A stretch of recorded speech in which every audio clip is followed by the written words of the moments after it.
Listen, man, let's cultivate together. Bring us all your show ideas. Content creators, we're looking for that. Videographers, we're looking for that. You can be a part of the next great big thing that takes place right here in Chester, Pennsylvania. Let's cultivate together, man.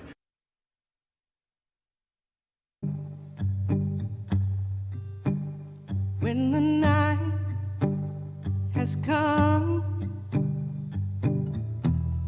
and the land is dark and the moon is the only light we see,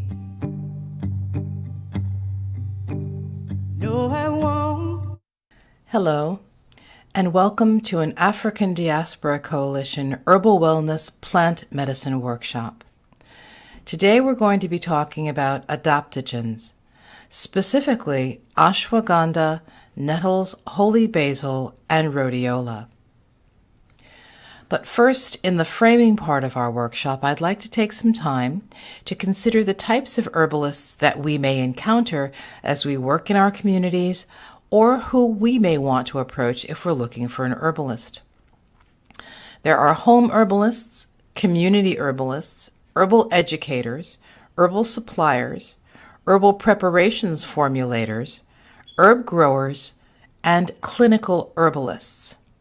This first slide shows Schisandra, an adaptogen which we don't grow, but is used in Korean and Chinese medicine to treat the respiratory system. It's known to lower high blood pressure. It's also excellent for relieving oxidative stress on the liver and improving liver function. Let's consider some of the types of herbalists. A home herbalist practices herbalism for themselves and their families.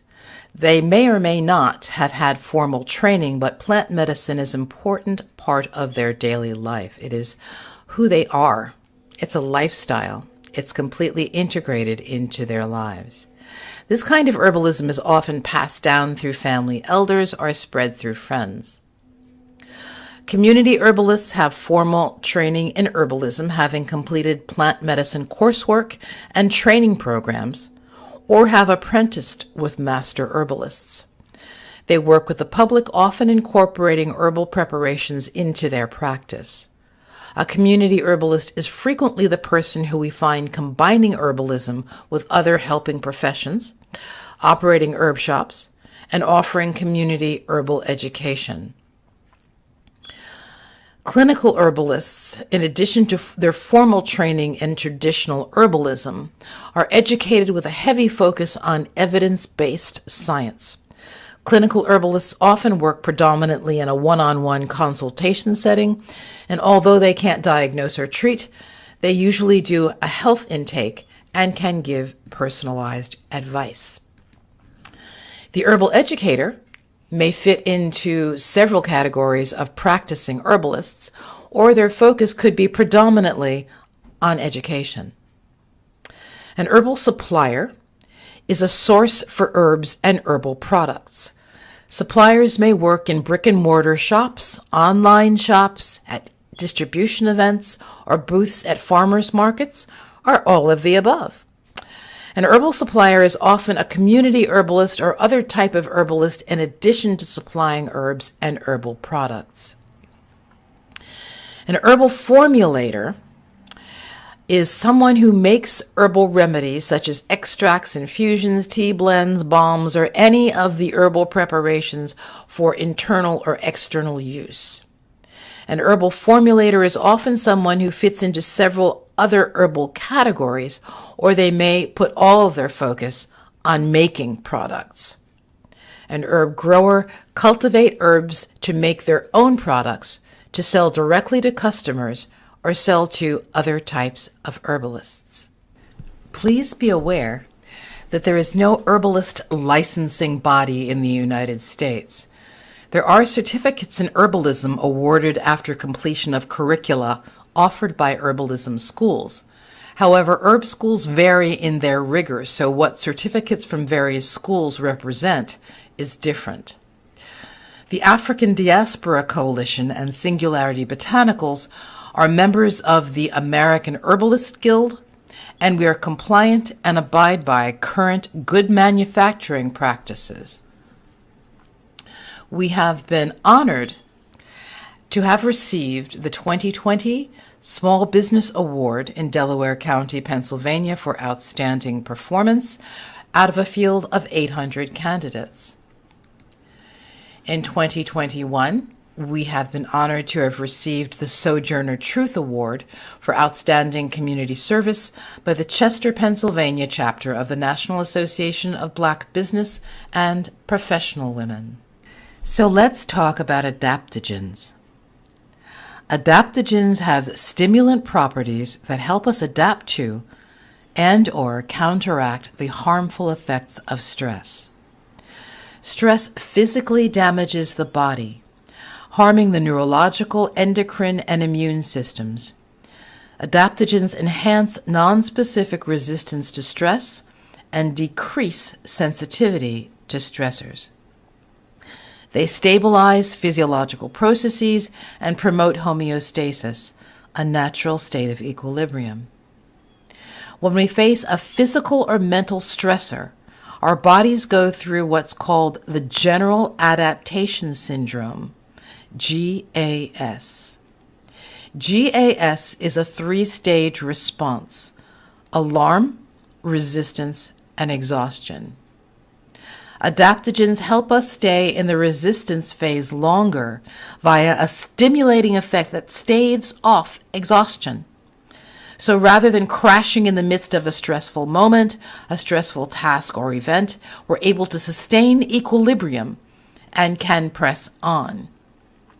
Adaptogenic substances have a system-wide effect, yet can also be used in formulas for specific organs and organ systems. Let's turn our attention for just a moment to some of the wonderful adaptogens that the African Diaspora Coalition Plant Medicine Project does not grow, but are just so fabulous we want to mention them. Ginseng is a memory enhancer, an emotion stabilizer, and boosts the immune system. It is the root that is used. Schisandra is for stress and anxiety, and those are the berries that we saw back on the very first slide. Eleuthero, also known as Siberian ginseng, is great for fatigue. Root is used. Astragalus, fatigue. The root is used. Cordyceps is very good for stamina. It's a mushroom. Licorice is used for stress reduction. It's the root that is used. And turmeric, which many of us are familiar with, is for brain function. It is a superb anti-inflammatory, and it also helps with the depression. And the root is used.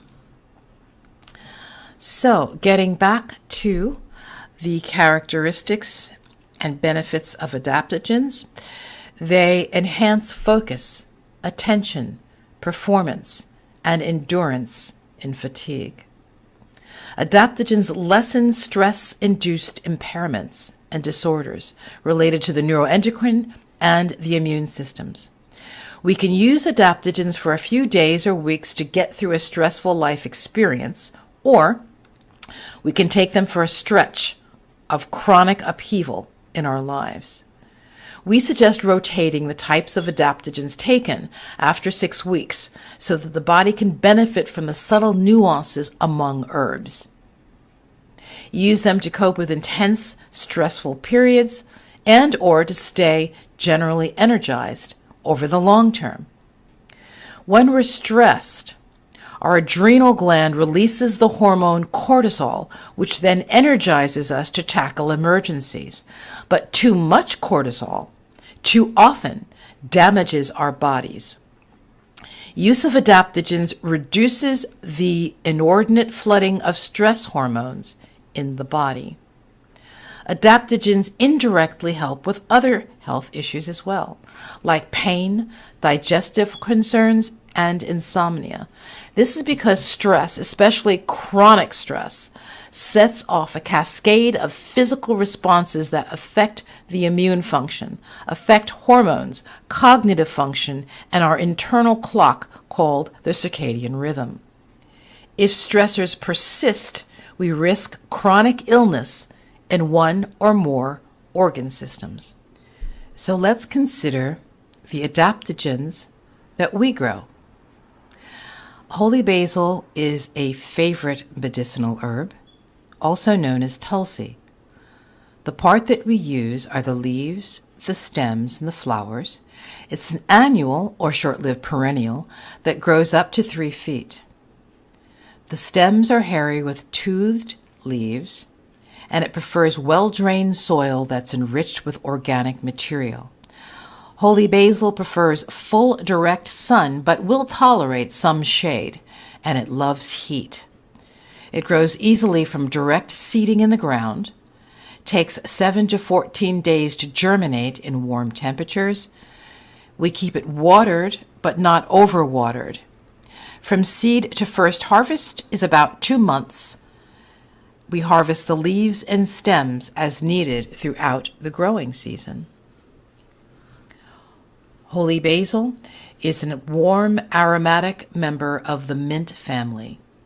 Native to the South Asian continent, tulsi is an important herb in the Indian Ayurvedic system of medicine. Holy basil, or tulsi, reduces physical and mental stress, stress-related anxiety, and depression. It's a calming adaptogen that can be taken both in the daytime and before bed because its de-stressing effect won't have a sedative effect. It's an anti-inflammatory, analgesic, and anti-mutagen. It lowers blood pressure and protects the heart, lowers high blood sugar levels without side effects. It has an overall tonifying, revitalizing, and invigorating effect on the tissues throughout the body, boosts the immune system, can kill parasites, and it's good for marijuana and alcohol withdrawal. Be mindful of the fact that due to its effectiveness in regulating blood sugar, you should use caution and monitor diabetic or hypoglycemic disorders, because it may alter insulin's effect. Here are examples of our products: holy basil tea, that's the dehydrated leaves, holy basil tincture, and here we see holy basil growing at the Chester Senior Center and one of our raised beds there in the garden outside of the Senior Center. Next up, we have nettles, or stinging nettles. We grow nettles both for their wonderfully nutrient-dense leaves at our grow sites in eastern Pennsylvania, and all of our grow sites in other parts of Pennsylvania and throughout the country send us nettle root, which is used for other types of tinctures that we create. The nettles that you see here are growing in a raised bed in Harrisburg, Pennsylvania, at the grow site of one of our partners, Harrisburg Friends Meeting. And on the right-hand side here, you're seeing harvested nettle root. Nettles are nutrient-rich. They have vitamins A, B, C, and K, minerals calcium, iron, magnesium, phosphorus, potassium, sodium, fats, chlorophyll, and all 9 essential amino acids. Many of these nutrients act as antioxidants, which support liver health. Nettles help with anemia by increasing hemoglobin and provide wonderful overall constitutional support.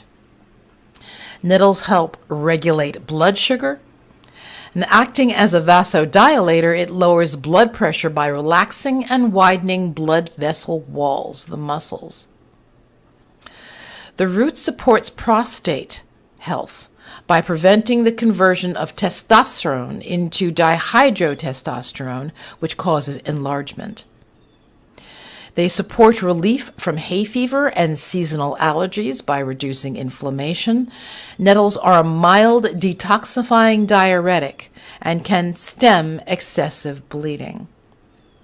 Be mindful of taking nettles if pregnant, and use of diuretics or blood thinners and blood pressure medication should be checked with a physician before using nettles.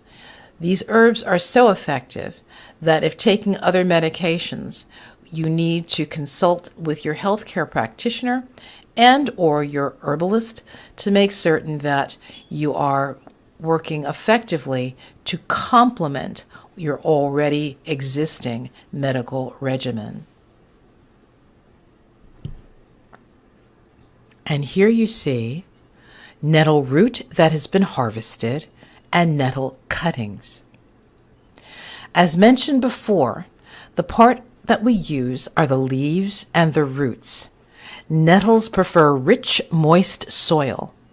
Make certain to grow nettles away from other herbs and or give them lots of space to spread because they will spread and rapidly. The plants can grow up to 3 to 4 feet. Seed or transplant from cuttings in the spring in rows that are an inch apart and keep the area moist. Nettles need to be well watered when establishing themselves, but are pretty hardy afterward. They can grow pretty well with regular rainfall. Leaves can be harvested carefully with thick gloves throughout the entire growing season into the fall, and that's extremely important because they're called stinging nettles for a reason. When your hands come in contact, when your skin comes in contact with the aerial part of the plant, it can leave a stinging, burning, sometimes even a rash on the skin. So you want to use heavy gloves when harvesting. Roots grow in layered horizontal tracts, so you need to loosen the soil around the entire area that you plan to harvest. Harvest roots deep into the late fall or even into the winter or early spring after the ground thaws. Here are examples of products in which we use nettle root. The detox and respiratory protection is using nettle leaves. That's the T over there on the left-hand side. The detox and respiratory protection is also using the leaves as a tincture. And the prostate power is using nettle root. Let's consider ashwagandha. The beautiful plants that you see growing here were located at one of our former growing sites in Wallingford, Pennsylvania. We now grow it in Pennsylvania at other sites and all around the country. Ashwagandha, like other adaptogens, work at a molecular level by regulating a stable balance in the hypothalamic, pituitary, and adrenal glands, all of which are involved in the stress response. In other words, as we mentioned when we were speaking about the other adaptogens, it hacks the body's stress response. Ashwagandha is a tonic, strengthening herb that is high in iron content, increasing hemoglobin.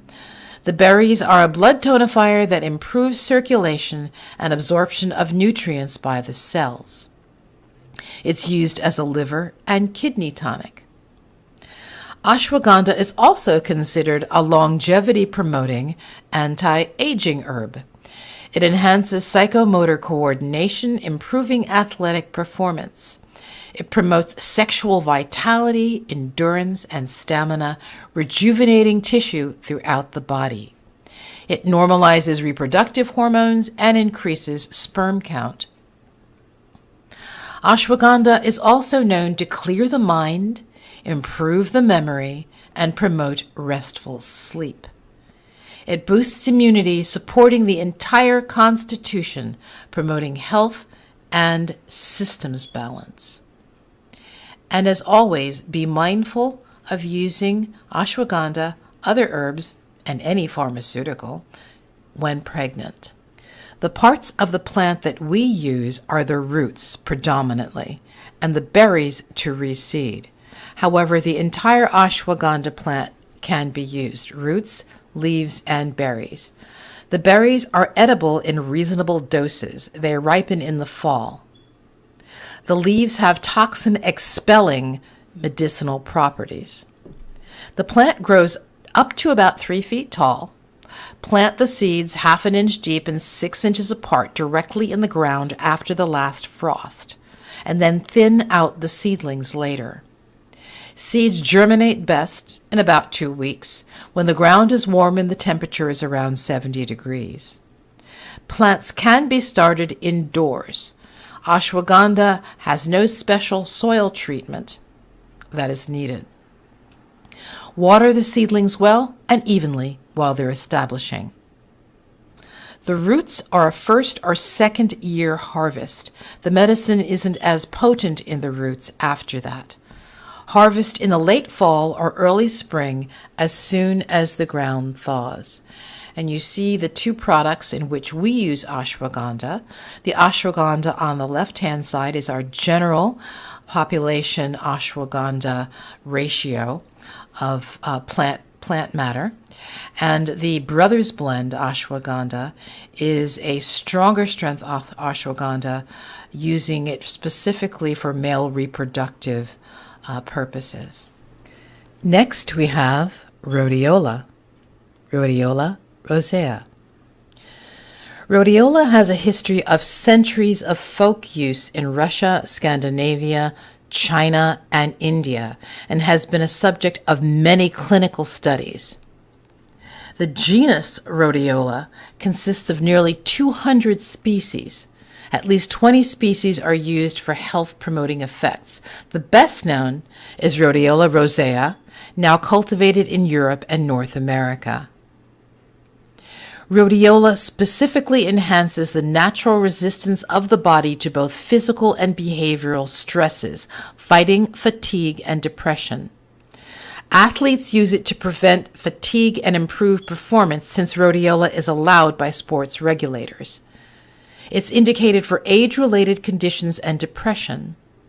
Rhodiola rosea engages with the hypothalamic pituitary adrenal axis. There are no side effects or interactions that have been reported. Rhodiola has demonstrated its anti-aging, anti-inflammatory, immunostimulating, DNA repair, and cancer effects in clinical studies. The parts of the plants used are the roots. This is a plant for the long haul because the first harvest is a 5-year harvest. Rhodiola is a perennial succulent known to grow in northern, cold, rocky spaces.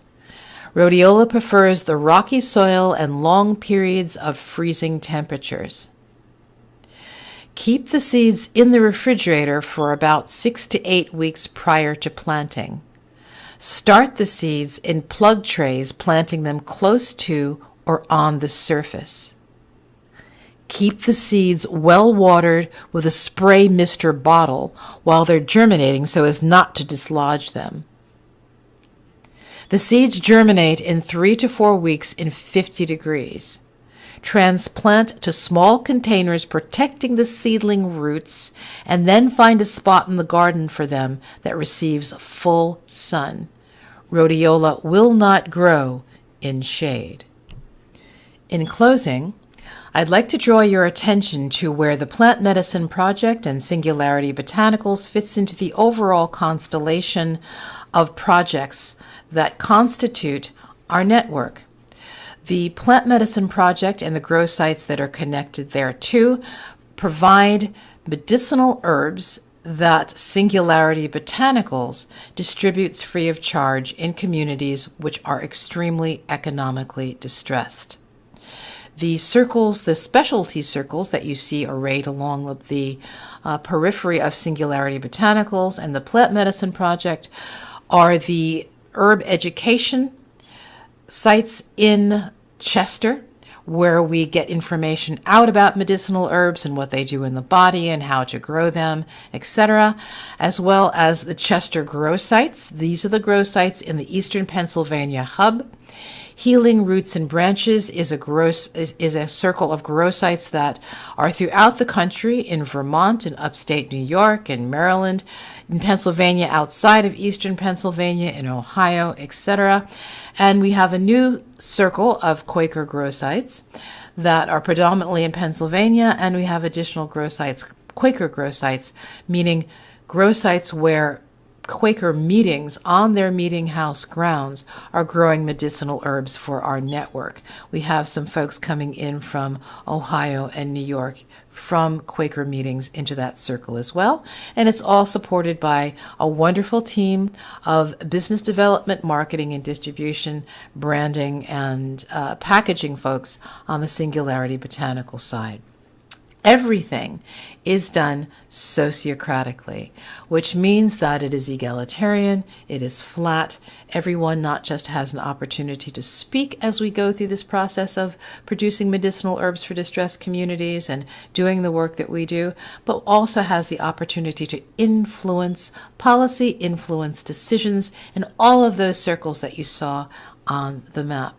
Sociocracy holds the space for organic, innovative emergence in a time where we're moving into groundlessness and uncertainty and uncharted territory, so we need the flexibility, the fluidity to be able to respond immediately and effectively to whatever arises in our environment, especially systems disruption.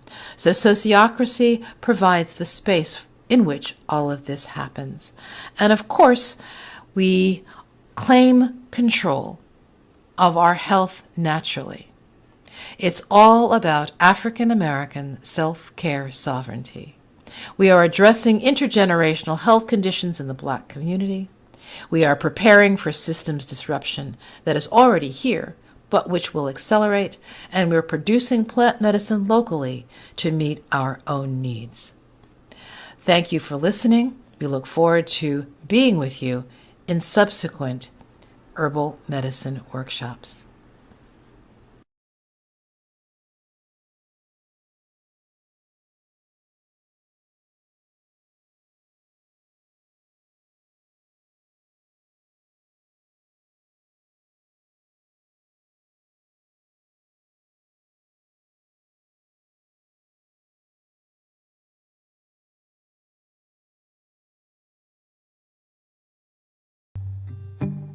When the night has come and the land is dark and the moon is the only light we see, no, I won't be afraid. No, I won't be afraid. Just as long as you stand by me.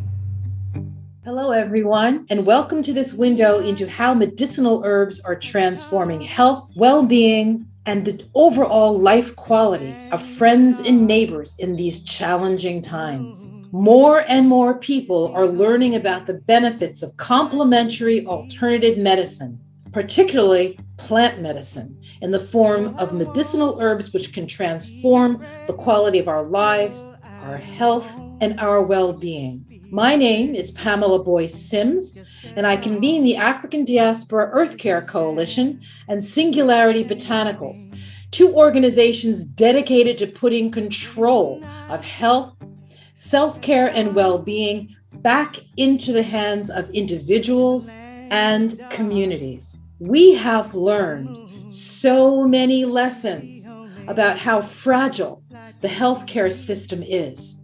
We've seen how systems that we always thought we could count on can be disrupted in the blink of an eye. So we work with communities which are the most vulnerable to climate change, which are suffering from extremely toxic environmental pollution and chronic intergenerational illnesses, to grow and enjoy the benefits of their own plant medicine. The African Diaspora Earth Care Coalition and our distributor, Singularity Botanicals, partner with a wide variety of medicinal herb grow sites in our hub state of Pennsylvania and all around the country.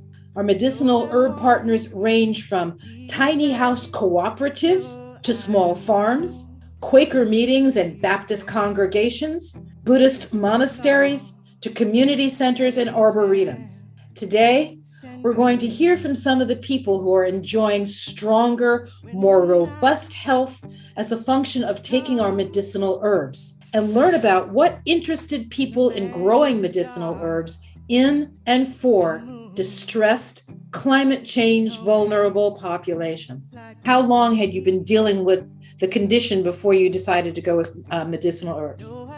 Okay, so for years, we actually both grew up in Chester.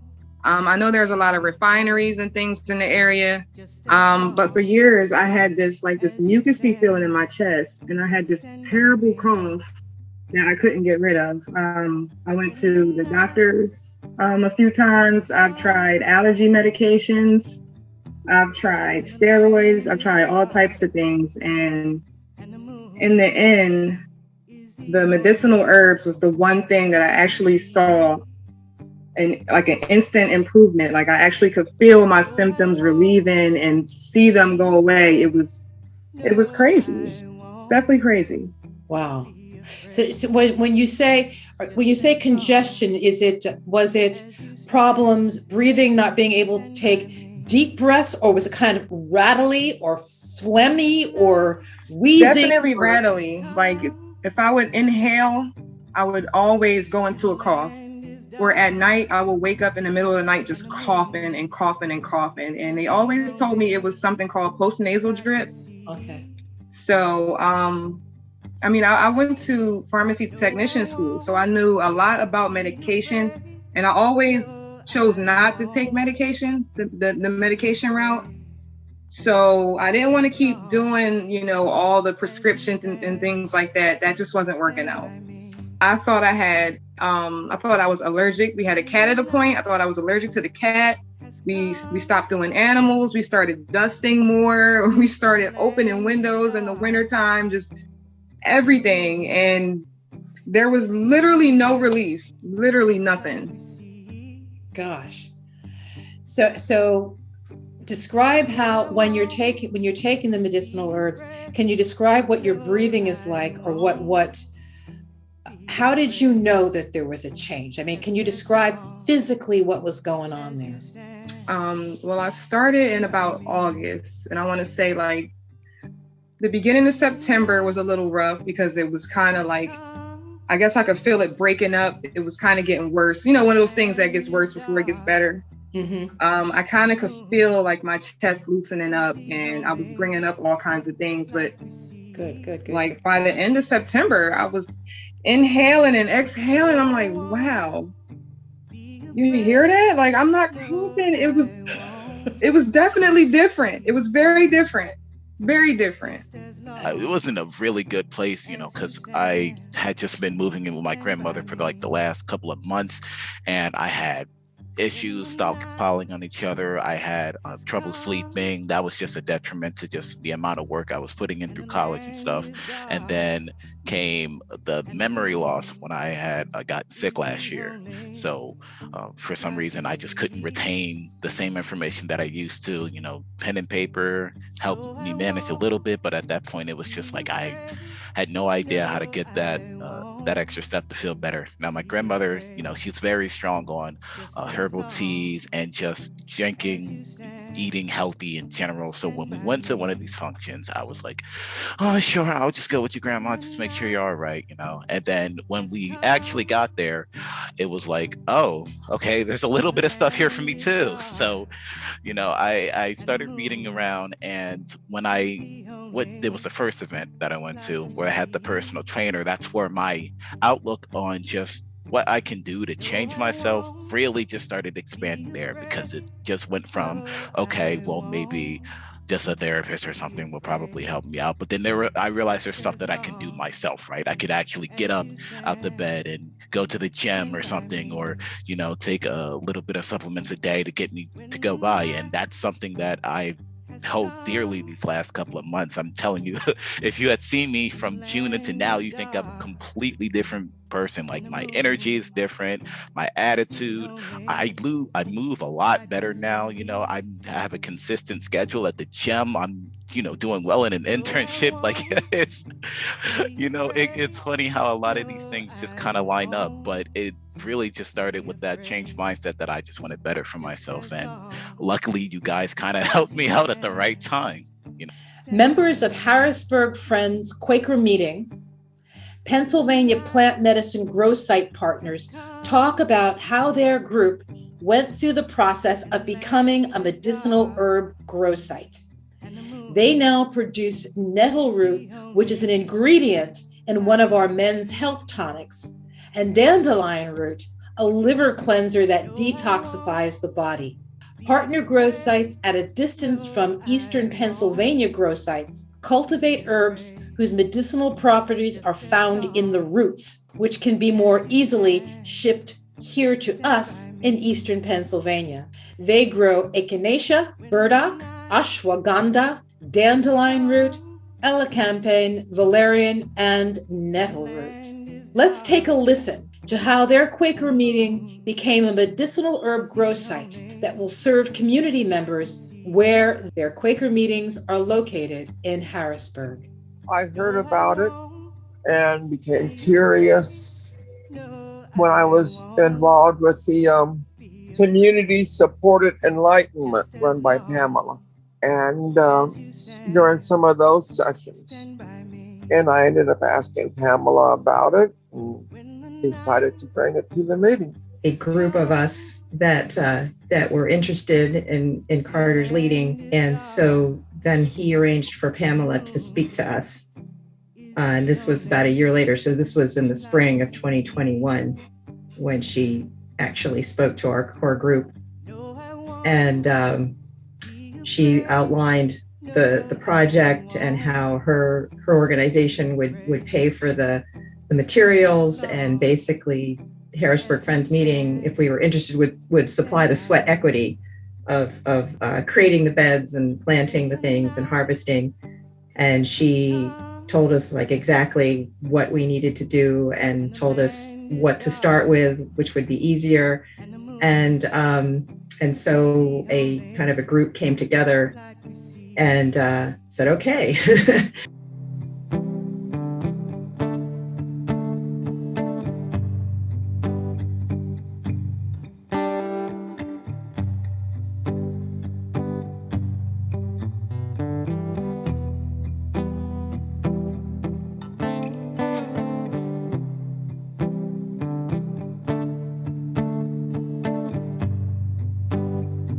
If the sky we look upon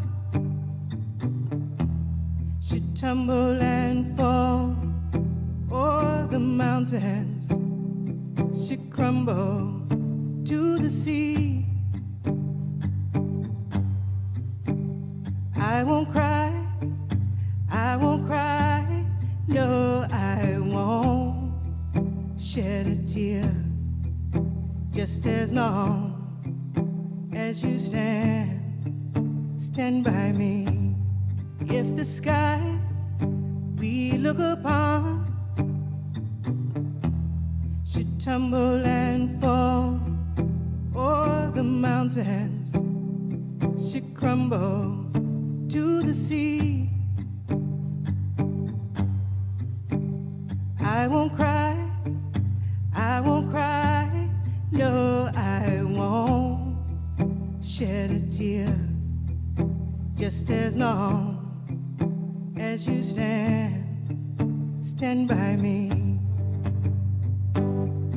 Oh, darling, darling, stand by me. Oh, stand by me. Oh, stand by me. Stand by me. Stand by me. Stand by me.